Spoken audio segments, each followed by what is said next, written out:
morning, grace and friends. Today's sermon is for the sermon after Thanksgiving. All this fall, our services have been built around the theme, living the questions. In this final sermon, I want us to think about living with wonder, the gift of awe, and the path of radical amazement. The great Rabbi Abraham Joshua Heschel, a spiritual genius, had suffered a near heart attack in 1972. A friend came to visit him in his New York City apartment. Heschel said to him, "Sam, when I regained consciousness, my first feelings were not of anger and despair. I only felt gratitude to God for my life, for every moment I had lived. I was ready to depart."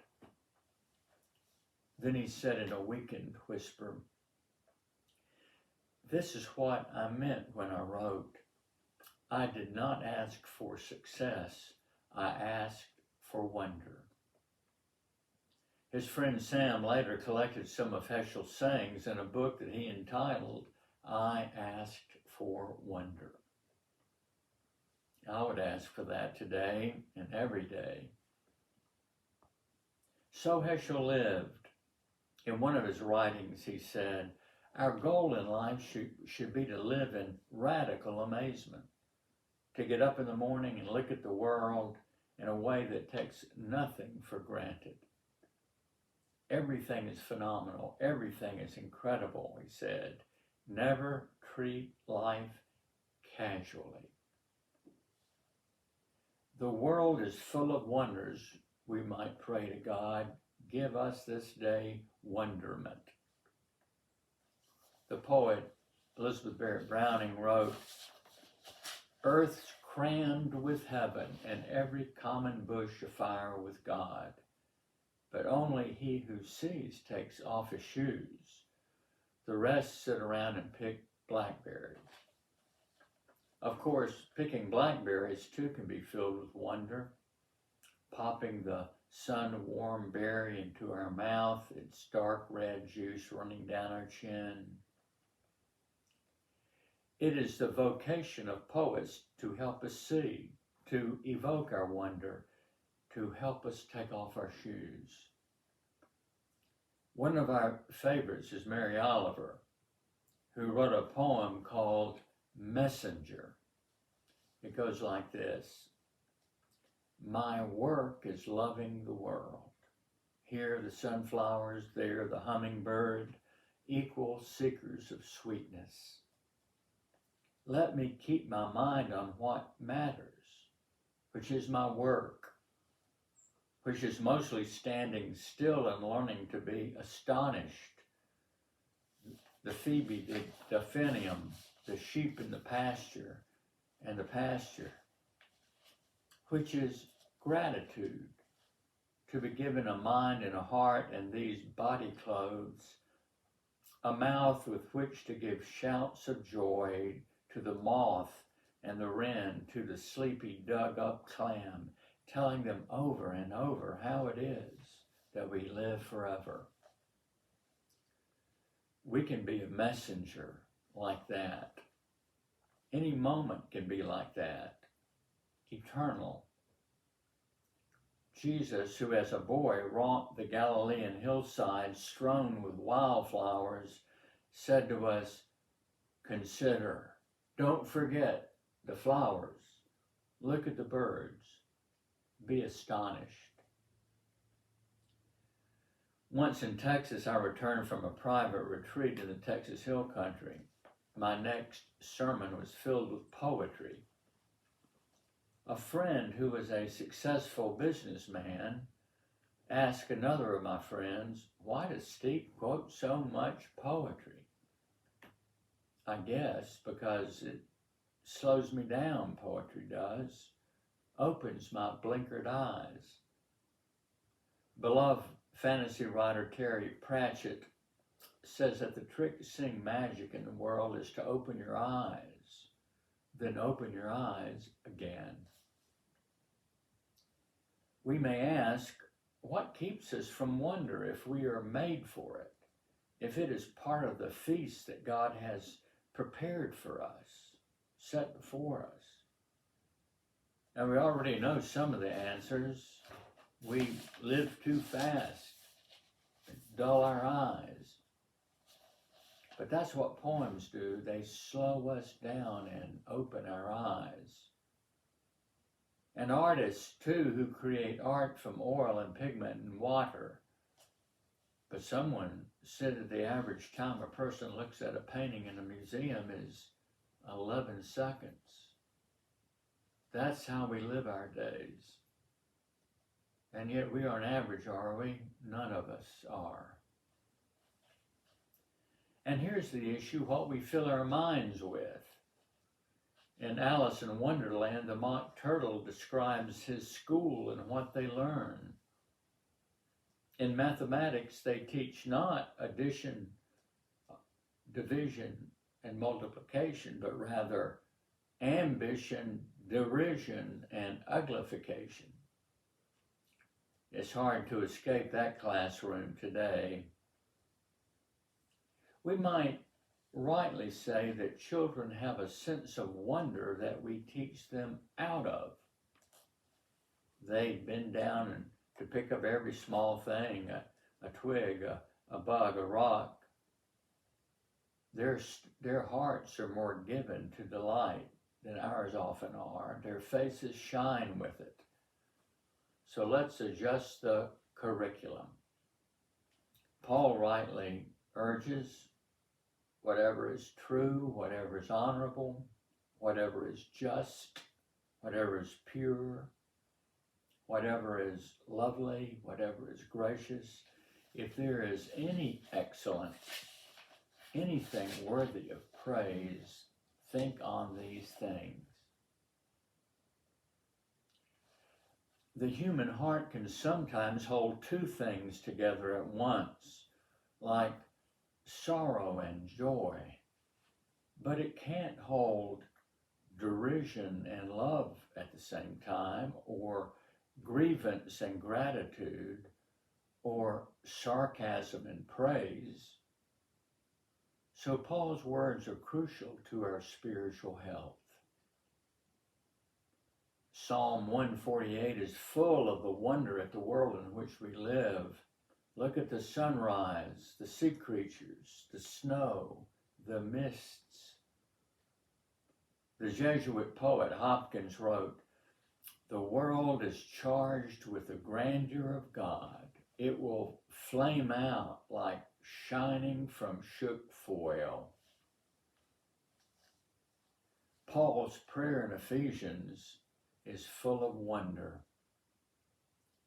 For this reason he prayed, that is, as one swept up in the wonder of grace. For this reason I bow my knees before the Father, from whom every family in heaven and on earth is named. I pray that according to the riches of God's glory, that God may grant you to be strengthened in your inner being with power through the Spirit, and that Christ may dwell in your hearts through faith, that you, being rooted and grounded in love, may have the power to comprehend with all the saints what is the breadth and length and height and depth, and to know the love of Christ which surpasses knowledge, so that you may be filled with the fullness of God. That's the real business of the church, or its first, to be strengthened in the inner person through the Spirit, contemplating the wonder of God's love, being filled with the fullness of God. I've been thinking about and reading about awe these days. That's A-W-E, not A-W-W, awe, the cuddly feeling we get when a puppy licks our face, or seeing a baby's bubbling sounds and smiles, or watching a kitten play on the rug. Awe seems an old-fashioned word, but it is essential to our spiritual and physical and mental health. What is awe? One defined it, the feeling we get in the presence of something vast that challenges our understanding of the world, like looking up at millions of stars. Oh, the vastness, the incomprehensibility, the smallness of our minds, and the greatness of God. There was an article in the New York Times earlier this year entitled, "How a Bit of Awe Can Improve Your Health." A bit of awe. Maybe we couldn't stand more than that. It's like when Moses asked to see God's face and God set him in the cleft of a rock so that all he could see was God's back, his trailing glory. Awe. There's a sense of overwhelmingness about it. There's a new book out by Dasher Keltner entitled Awe, the New Science of Everyday Wonder and How It Can Transform Your Life. He cites research that says that awe, like joy and contentment and love, is critical to our well-being. Science has identified 6 basic emotions: anger, surprise, disgust, enjoyment, fear, and sadness. But Keltner's research identifies awe as another, as its own thing. Awe slows down the heart rate, quiets the negative self-talk, that critical voice in our heads. It gets us out of ourselves, and we can develop it. We can create intentional awe experiences. So if awe is important, how can we increase its presence in our lives? Here are some hows. Register where and when you have experienced awe. The birth of a child, seeing the Grand Canyon, watching a sunset so vivid and beautiful that you want to walk into it. The sometimes frightening beauty of a thunderstorm. From the beginning of our species, religion has been a place to cultivate and to respond to awe. In Rudolf Otto's formative book, The Idea of the Holy, he says religion at its core is our response to what he calls the numinous, the divine mystery, the transcendent realm of life.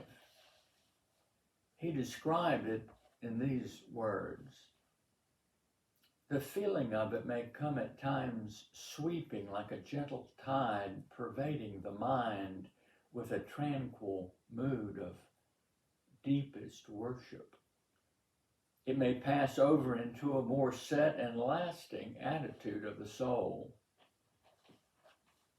True worship evokes awe, as it evokes other soul experiences. Sometimes music does it. Holy, holy, holy, we sing. And sometimes it happens in worship, this holy sense of awe. Here are some guidelines to intentional awe experiences. Regular walks in nature. Develop mindfulness, which is a slowing down and paying attention. One of our friends from the local mosque last Tuesday night at our Thanksgiving service urged us in his words, "Wherever you are, be there." Here's another. Focus on the moral beauty of others. Pay attention to simple acts of goodness that you see in others. Learn more about those exceptional people whose goodness has inspired many, our heroes and prophets and saints. As Paul said, whatever is good and pure and lovely and gracious, just keep your minds on these things. Here's another. Choose the unfamiliar path. Go to new places, somewhere you've never been before. Take a walk along a different path. Open yourself to new experiences. Get out of the rut of the familiar. Where has all gone in our lives? A little knowledge is a dangerous thing, it has been said. It can hamper our all.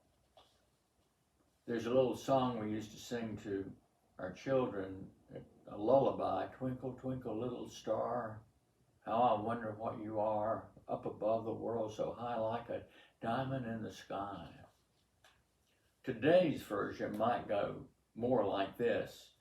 Twinkle, twinkle, little star, I don't wonder what you are, full of gas, light years away. Listen to what the teachers say. Twinkle, twinkle, little star, twinkle on. I know what you are. We hear the word awesome every day. It means full of awe. It means seeing what you've never seen before. It means taking a journey outside yourself. It means going beyond the mind you have. A few years back, when the Muslims in America were under fresh attack, some of us went to worship one Friday with our Muslim friends at Masjid al-Mu'minun. Their imam, their clergy leader, Tamir, tried to teach me how to pronounce it this last Tuesday at our service. Al-Mu'minun. When we showed up to worship with them that Friday, they showed us how to remove our shoes and store them as we enter the masjid. That's how they enter, in reverence. There was a weekly Buddhist prayer group that met every Sunday morning in my last church. When I would pass the closed door, shoes would be lined up outside the door. I was always touched to see them. Reverence. Where do we take off our shoes? Amen.